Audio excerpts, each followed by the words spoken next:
নমস্কার, অলুস কিচেনোলজিতে সবাইকে আবার স্বাগত জানাচ্ছি। আজকের উপস্থাপনা স্বাস্থ্যকর মুগের ডাল। এটাও ইংবং রেসিপি সিরিজের আমার দ্বিতীয় পরিবেশন। রেসিপির অনুরোধ এবং পরিচিন্তন পুরো টিপসটাই দিয়েছেন শ্রীমতী সুদীপ্তা। সুদীপ্তা ম্যাম, আপনার কাছে আমি আবার কৃতজ্ঞতা জানাই।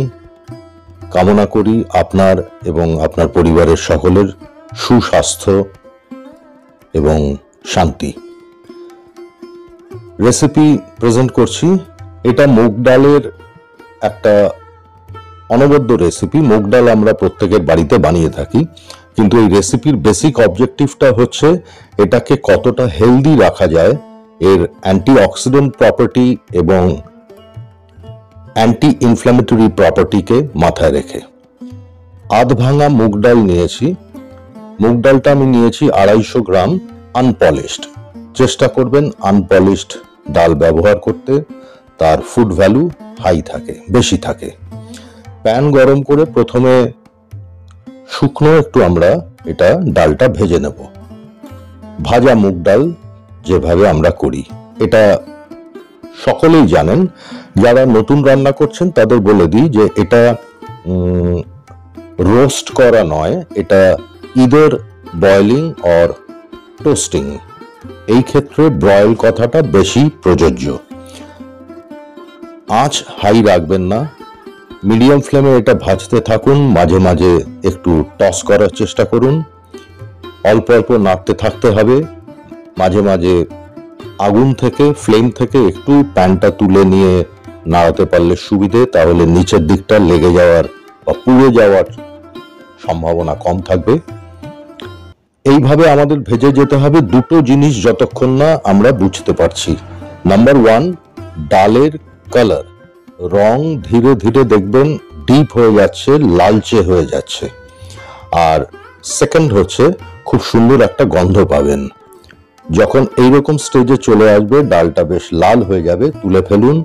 খুব ভালো করে 3 বার 4 বার 5 বার জলের মধ্যে ধুয়ে ফেলুন। এই যে ফেনা বা সাদা জিনিস যেটা দেখতে পাচ্ছেন, এটাই কিন্তু ডালের মধ্যে ইমপিউরিটি, অর্থাৎ যেগুলো খেলে আমাদের হজম হবে না বা শরীরের ক্ষতি হতে পারে। সাথে কিছু স্টার্চও থাকে। এইভাবে ভালো করে বারবার ধুয়ে নেবেন। প্যান আবার গরম করলাম। গরম করে সাদা তেল বা রিফাইন্ড অয়েল দিয়ে দিচ্ছি 2 চা চামচ, 2 টিস্পুন। তেল ভালো করে গরম করে দিন। প্যানের মধ্যে একটু ছড়িয়ে দিন চারদিকে, যাতে আমরা কুকিং প্রসেসে সাইডে কোথাও কিছু লেগে না যায়। তেলটা গরম হলে ফ্লেম একদম লো করে ঘি দিয়ে দিলাম 2 চা চামচ। এইভাবে যে চামচ দিয়ে ঘিটা দেবেন, যেহেতু শীতকাল একটু জমে থাকতে পারে, গরম তেলের মধ্যে বারবার চামচটাকে ডুবিয়ে ঘিটা তেলের মধ্যে দিয়ে দেবেন। এক ফোঁটাও ঘি যাতে অপচয় না হয়। যে জিনিসগুলো দিচ্ছি দেখুন, অল্প জিরে, হিংটা এখানে খুব এসেনশিয়াল, খুব প্রয়োজনীয়। 30 সেকেন্ড মতো খুব ভালো করে হিং এবং জিরের যে পটপট করে আওয়াজটা হবে সেটার জন্য অপেক্ষা করুন। দিয়ে দিলাম 3টে চেরা কাঁচা লঙ্কা। কাঁচা লঙ্কার অ্যান্টিঅক্সিডেন্ট ভ্যালু কিন্তু খুব বেশি। এটা আমি পরে কোনো সময় ডিটেইলসে বলার চেষ্টা করব।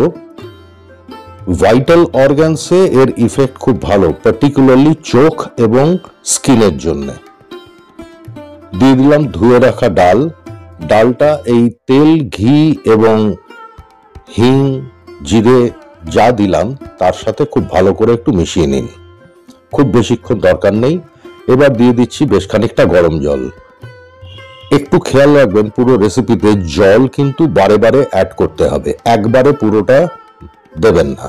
আমি বেশ খানিকটা দিয়ে দিলাম।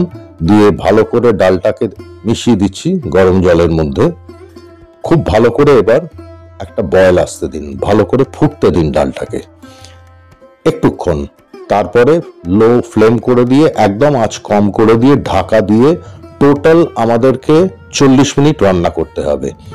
এখানে একটু বলে রাখি, যদি প্রেসার কুকারে ডালটা সেদ্ধ করেন তাহলে এতটা সময় লাগবে না, কিন্তু আমি সাজেস্ট করব এইভাবে করতে। একবার করে দেখবেন। প্রেসার কুকারে সেদ্ধ করা ডাল আর কড়াইতে ডিরেক্ট কম আছে সেদ্ধ করা ডালের মধ্যে তফাৎ অনেকটা থাকে, ফুড ভ্যালুও নিউট্রিয়েন্টস ভ্যালুও চেঞ্জ হয়। হলুদ গুঁড়ো দিয়ে দিলাম। হলুদের এখানে খুব ইম্পর্টেন্ট রোল আছে, একটু বেশি দেওয়ার চেষ্টা করবেন, কারণ হলুদের মধ্যে খুব ইম্পর্টেন্ট ইনগ্রেডিয়েন্ট কারকিউমিন, সেটাই কিন্তু antioxidant property as well as anti inflammatory প্রপার্টিকে এক্সিবিট করায়, যার ফলে ক্রনিক ডিজিজ, হার্ট ডিজিজ এবং ভাইটাল অর্গানে যেগুলো অক্সিডেটিভ স্ট্রেস বা ড্যামেজ হয় সেগুলোকে পুরোপুরি অনেকটাই টেক কেয়ার করে এই কারকিউমিন, যেটা হলুদের মধ্যে, টার্মারিকের মধ্যে থাকে। ভিডিওতে, কুকিং ভিডিওতে খুব বেশি আমার পক্ষে ডিটেল বলা একটু ডিফিকাল্ট। আমি আবার একটু জল দিয়ে দিচ্ছি, ঢাকাটা খুলেছি। টোটাল এই রান্নাটা 40 মিনিট হবে, তার মধ্যে 10 মিনিট বা 12 মিনিট পর পর ঢাকনাটা খুলতে হবে, একটু নেড়ে দিতে হবে, দেখতে হবে ডালটা কতটা সেদ্ধ হয়েছে। জল দেখবেন কমে যাবে, ডালও নরম হতে থাকবে, সেই জন্যই জলটা কমবে, অ্যাবজর্ব করবে জলকে। আবার কম আছেই কিন্তু রান্নাটা কন্টিনিউড হবে। আবার 10 মিনিট 12 মিনিট পরে আমি ঢাকনাটা খুললাম, দেখুন একটু নেড়ে দিচ্ছি, নিচের দিকে ডালটা একটু ঘন হয়ে এসছে, তার মানে গলে যাচ্ছে এবং ভারী হয়ে, জল অ্যাবজর্ব করে ভারী হয়ে নিচে একটু সেডিমেন্টেড হচ্ছে, থিতিয়ে পড়ছে। চেক করে নিন ডাল ঠিক মতো সেদ্ধ হয়েছে কিনা। ফাইনাল স্টেজে এসে এই সময় আমরা নুনটা দেখে নেব, টেস্ট করে নেব। নুন আর একটু লাগবে আমার মনে হলো, আমি হাফ টিস্পুন নুন অ্যাড করলাম। এটা যে যার স্বাদ মতো অবশ্যই দেবেন। দিয়ে দিতে হবে খানিকটা গুড়।